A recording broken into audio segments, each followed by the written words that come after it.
I know where my measuring stick is. Okay, when you're an atheist, where's your measuring stick? Where do you say, well, no, this is right, this is wrong?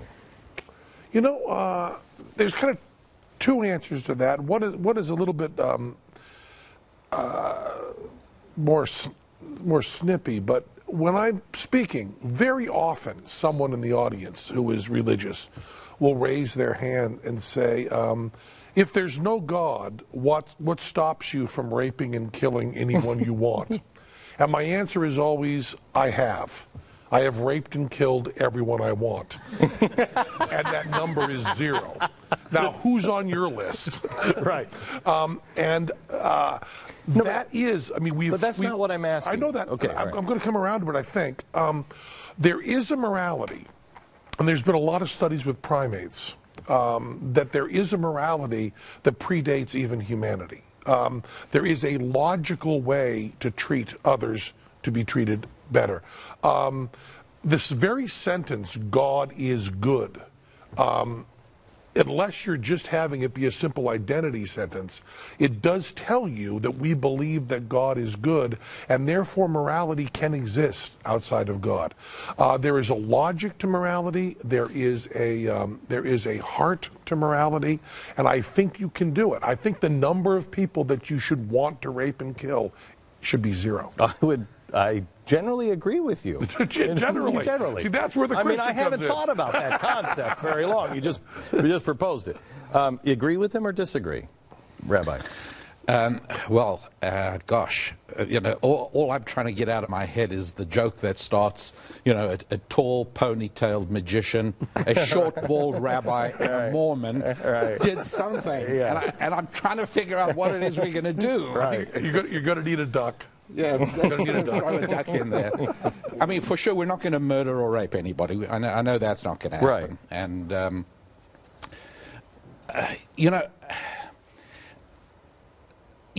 I heard at an earlier show Penn say something. I've heard him say a lot of wonderful things, and he spoke about being able to trust the next person at the table at Starbucks. Oh, what a great image that was. It's exactly right. How many times have I sat at Starbucks and the person next to me says, could you watch my computer?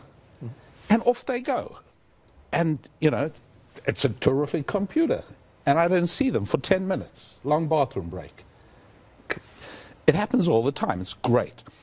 I must say, to some extent, I think that Starbucks is something of a filtering machine. I'm not sure that exactly the same thing could be done in every corner of any city in America. So I'm not sure that everybody intuitively defaults to a moral circumstance. And the reason I'm a little bit skeptical about it, and we're both skeptics. I'm a little skeptical about it because there are so many instances of smart, intelligent people, very intelligent people, very smart people, who, if there is an intrinsic and automatic natural morality implanted into humanity, why aren't they feeling it? And so I'm left just a little bit nervous about depending on that. At the same time, when you're sitting at the Starbucks and the person chooses you to watch over their computer, they're not choosing you because you're a rabbi. Not at all. They're choosing you because you're another person. Correct. They're not going based on religion. I think your point about Starbucks being a certain amount self-selected is a good one. I think you are putting it into that kind of thing. But I think you do have people that are outside of that natural morality, and my only point is not that bad people don't exist or people don't do bad things, but that we do have a morality that seems to be across religions and even including those who don't have one.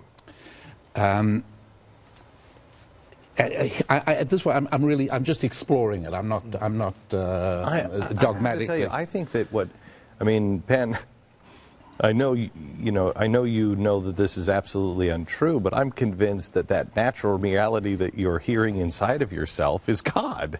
I mean, I think you could call it whatever you want, right. and whatever you believe it is. But I believe there is something that is given to each of us that says, don't do that. Right. Well, and my argument would be, for those who say that God is morality or God is love, if X equals Y, why do you need X? I mean, you can call it love or call it morality too.